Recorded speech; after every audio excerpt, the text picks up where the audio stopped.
Episode 8। Bharat त्यागी की बीबी सोलोनी उसके पास आने की कोशिश करती है और फिर दोनों का मिलाप हो जाता है। उधर हम देखते हैं कि पुलिस को एक जली हुई लाश मिलती है जिसके कपड़े और सामान गोलू के सामान से मैच हो रहे होते हैं। सबको लगता है कि ये गोलू ही है।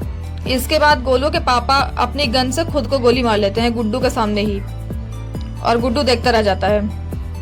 इसके बाद सीन आता है जेल में रमाकांत जी रहीम से मिलने जाते हैं क्योंकि उसने हत्या कर दी थी लाला की, तो उसको कड़ी वाली जेल में रखा जाता है। तो रमाकांत जी रहीम से मिलने जाते हैं, पूछते हैं क्यों किया तुमने, क्या मिला तुमको ये। रमाकांत जी काफी हताश थे उसके इस एक्शन से। तो कहता है कि रहीम कहता है ऑफर मिला था, अच्छा था, कर दिए। रमाकांत जी अब जेल में सड़ते रहोगे, ये अच्छा है। रहीम बाहर भी तो सड़ ही रहे थे, परिवार भी तो देखना है। बाहर थे तो उनके लिए कुछ कर नहीं पाए, अंदर ही कम से कम कुछ तो कर सकते हैं, वो निश्चिंत रहेंगे अब। रमाकांत जी तुम में हुनर था, इन सबसे आगे बढ़ सकते थे। रहीम ये सब कोई मायने नहीं रखता है, मायने ये रखता है कि मैं क्या सोचता हूँ, मैं क्या चाहता हूँ। ऑफर था जौनपुर से, बस इससे ज्यादा आपके जानने के लिए कुछ नहीं है। इसके बाद हम गुड्डू को देखते हैं जो कि बहुत ज्यादा मानसिक पीड़ा में परेशान हो रहा है, झटपटा रहा है गोलू के मौत की खबर से, ड्रग्स ले रहा है हर टाइम।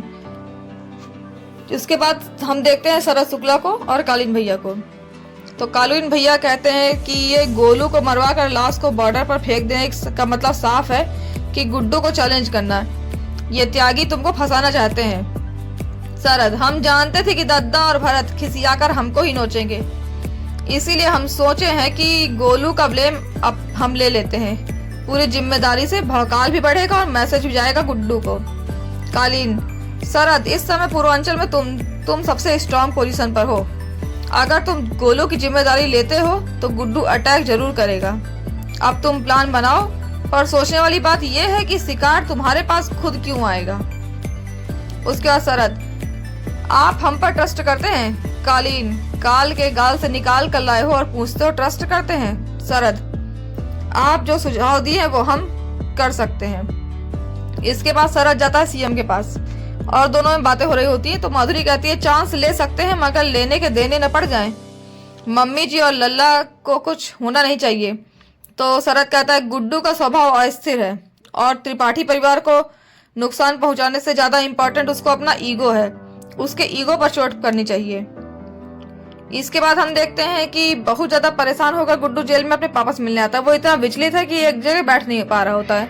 गोलू मर गई और जो भी कुछ हुआ, बहुत ज्यादा परेशान है।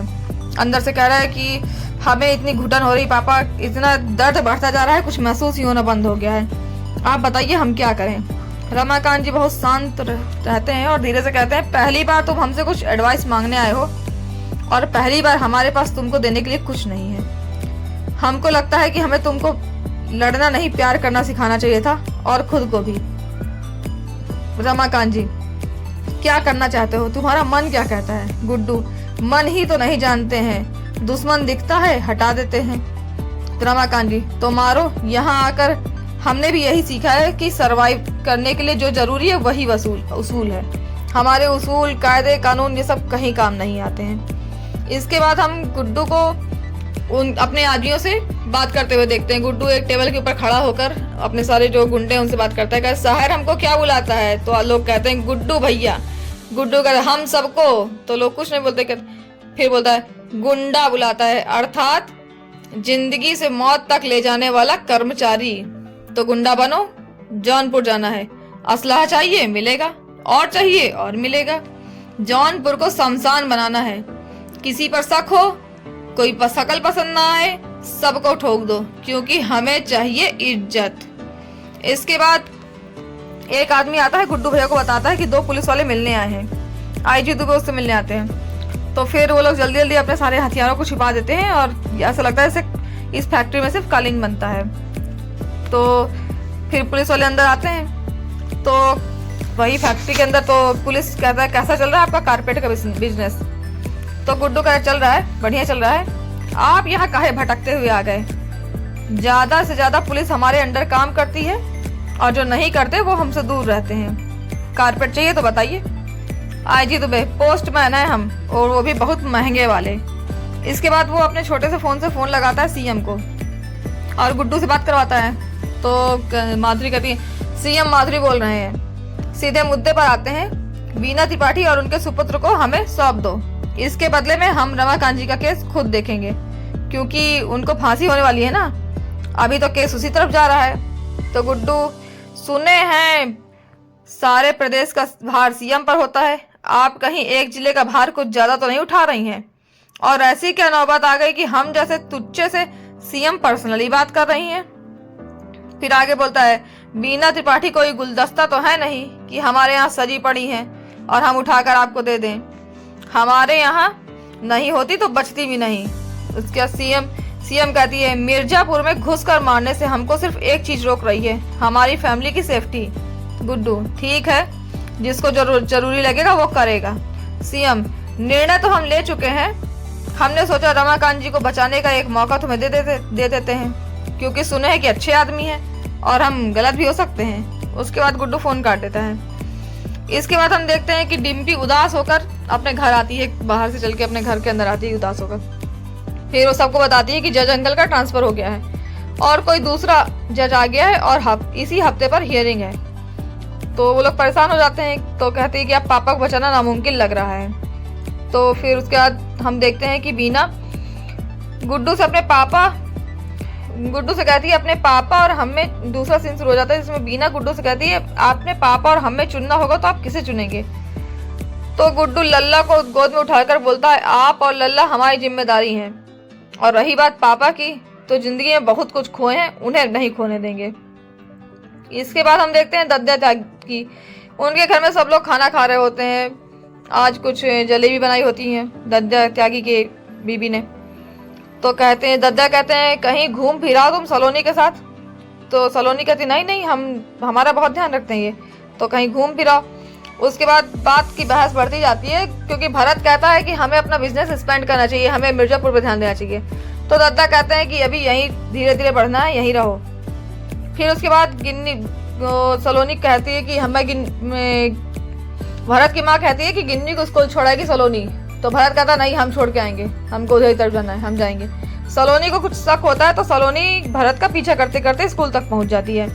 इसके बाद हम देखते हैं कि भरत अपनी बेटी को स्कूल तक छोड़ता है। उसके बाद स्कूल में ही बने एक स्टोर रूम में जाकर उसका गेट खोलता है और अंदर चला जाता है। उसके बाद जब उसको कुछ आहट होती तो गेट खोल के देखता है तो सलोनी बाहर खड़ी होती है। अब गोलू अंदर स्टोर रूम के अंदर बंधी पड़ी हुई है और सलोनी बाहर। तो उसके बाद ये सीन हट जाता है और सीन आ जाता है कोर्ट का तुरंत। तो कोर्ट में सीन में क्या होता है कि आज गुड्डू पंडित, आज सुनवाई होती है रमाकांत जी की, तो गुड्डू पंडित भी कोर्ट आ जाता है। और जैसे ही वो आता है सब लोग उसको नमस्ते भैया, फिर पीछे जाके चुपचाप गुड्डू पंडित बैठ जाता है। उसके बाद हम फिर देखते हैं सीन में कि भरत गेट खोलता है तो सलोनी को देखकर चौंक जाता है। सलोनी कहती कि लड़की कौन है और इसे ऐसे क्यों बांध कर रखे हैं। तो भरत कहता है पकड़ है, अभी फिरौती लेनी है। तो गोलू बोल पड़ती है, कहती अरे आप भाभी है ना, तुम्हारी तो भाभी हुई ना शत्रुघ्न। तो सलोनी समझ जाती है कि ये तो भरत नहीं है बल्कि भरत का छोटा भाई है। तो वहां से भागने लगती है। तो भरत उसे कस के पकड़ लेता है पीछे से और बोलता है हम मजबूर थे, आपको बताते हैं सब। भाभी कहती छोटे तुम हमको छोड़ो, तुम सब कुछ जानकर हमारे साथ ये सब किए। फिर चिल्लाती है, गोलू चिल्लाती है कि अरे दद्दा को मारने वाले थे, अब इनको भी मारना पड़ेगा। उसके बाद हम देखते हैं कि सलोनी को वो एक दूसरे कमरे में, उसी कमरे में बंद कर देता है जहाँ गोलू बंद थी। दोनों को बंद करके चला जाता है, कहता हम आते हैं भी समझाते हैं आपको सब। इसके बाद फिर से कोर्ट का सीन आता है जहाँ पर गुड्डू मतलब एक पेपर वेट को घुमा रहा होता है और कुछ दूसरे लोग उसको बंदूक चुपके से दे जाते हैं, उसी के आदमी। फिर हम देखते हैं कि जज फैसला देने ही वाला है और गुड्डू के हाथ में गन आ जाती है, वो कुछ करने वाला होता है। तभी रॉबिन खड़ा हो जाता है और कहता है मैं प्रोसिक्यूशन शुरुआत से ही झूठा केस लड़ रहा है जज साहब, हम सब जानते हैं, क्योंकि गुड्डू पंडित का सारा ब्लैक मनी इनलीगल धंधे का प्रूफ हमने ही रमाकांत जी को दिया था। हम कोर्ट में सारे सबूत देने को तैयार हैं। उसके बाद हम देखते हैं कि कोर्ट की हियरिंग खत्म हो जाती है और जज कहते हैं कि इनका बयान नोट किया जाए। तो आईजी दुबे आते हैं, कहते हैं कि चलो बयान दर्ज कराओ रॉबिन से।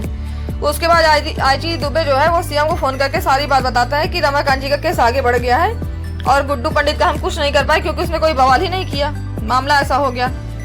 उसके बाद रॉबिन जब घर पहुंचता है तो बातें हो रही होती, डिम्पी कहती है कि हम अपनी फैमिली को बचा नहीं सकते, सबको हमें ही प्रोटेक्ट करना है, हम क्या कुछ कर नहीं सकते। तो रॉबिन कहता है अरे तुम्हें सब पता था, तुम्हें बताया क्यों नहीं। तो रॉबिन कहता है कि ये जो भी हम समझते थे कि पैसा सब कुछ है, पर आज जब तुमसे मिले तब पता चला कि दूसरों के लिए जीने में जो खुशी है वो किसी चीज में नहीं है। डिम्पी, हमने जो किया अपने परिवार के लिए किया है। हाँ, हमने थोड़ा तुमसे छुपाया जरूर है, फिर हम सब लोग फिर तुम हमें बेनिफिट ऑफ डाउट नहीं दोगी। तो डिम्पी कहती नहीं देंगे। उसके बाद दोनों गले मिलते हैं, उनकी माँ भी आती है, वो भी उनको पीछे से मतलब गले लग जाती, तीन लोग। तभी गुड्डू अंदर आता है जो कि बाहर गाड़ी में बैठा होता है। तो फिर गुड्डू अंदर आता है और फोटो खिंचा रहे, रुकिए फोटो खिंचाइए, फैमिली फोटो है। इसके बाद रॉबिन कहता अरे भैया आप भी आई ना, अभी तो फैमिली का हिस्सा है। तो कह नहीं, हम तो बहरी है ना, राजा बेटा तो तुम हो। इसके बाद गुड्डू और रॉबिन में बहस शुरू हो जाती है। गुड्डू कहता है काहे सबूत दिया पापा को। रॉबिन कहता है भैया हम जानते हैं आपको फर्क नहीं पड़ता सबूत किसने दिया है। गुड्डू, फर्क पड़ता है, तुमको सब पता था, कहाँ पैसा है, कहाँ परिवार है, कहाँ क्या हो रहा है, तुम्हें सब पता था, क्या खेल किया हमारे साथ बे। रॉबिन कहता है छोटा भाई समझ के माफ कर दीजिए। गुड्डू गुस्से में उसको मारता है, कहता हमारा एक ही छोटा भाई था, बबलू पंडित, जो मर चुका है। फिर बात इसी तरह आगे बढ़ जाती है बहस में। तो गुड्डू कहता है ये सबूत नहीं देते तो पापा मारते नहीं और आज ये सब नहीं होता। रॉबिन, आप हमारे पास तो कुछ भी नहीं था, हमने परिवार पाया, आपने तो सारा परिवार गंवा दिया है, आपके पास तो परिवार था। और रही बात गोलू की, एक वो गोलू थी आपके पास, वो भी चली गई आपके पास से, हमने उसे वार्न किया था पर रोक नहीं पाए। अब हमारी ये फैमिली और हम आपको अपनी फैमिली को दर्द देने नहीं देंगे। गुड्डू गोलू का नाम सुन के बहुत गुस्से में आता है, कहते गोलू से मिले थे। रॉबिन कहता है हाँ, अपना अकाउंट क्लोज किए, सारा पैसा ली और निकल गई। गुड्डू हद से ज्यादा गुस्से में आ जाता है, कहता पूरे शहर में गोलू गोलू करते फिर रहे, चूतिया की तरह ढूंढ रहे हैं, तुम्हारे मुंह से चू नहीं निकल रही, परिवार संभाल रहे थे। रॉबिन कहता है हाँ हम ही संभाल रहे हैं। उसके बाद गुड्डू और गुस्से में आ जाता है, कहता है जिंदा जला दिए गोलू को। उसके बाद रॉबिन पर इतनी बुरी तरह से अटैक करता है, अपनी दोनों उसको पकड़ के मेज में उसका सिर मारता है। उसके बाद अपनी दोनों जो अंगूठा है वो उसकी आंखों में गपा देता है। उसके बाद उसकी डिम्पी और डिम्पी की माँ बचाते रहते हैं लेकिन बचा नहीं पाते, टेबल टूट जाती है, सब लोग नीचे गिर जाते हैं और रॉबिन इसी में मर जाता है। और इसी के साथ इस कहानी का, इस एपिसोड का अंत होता है। अगले एपिसोड में फिर मिलेंगे, धन्यवाद। इसी के साथ खत्म होता है ये एपिसोड भी, और अगले एपिसोड के साथ आपके साथ जल्दी हाजिर होती हूँ। मेरे चैनल को सब्सक्राइब करिए, लाइक करिए और शेयर करिए। Thank you so much.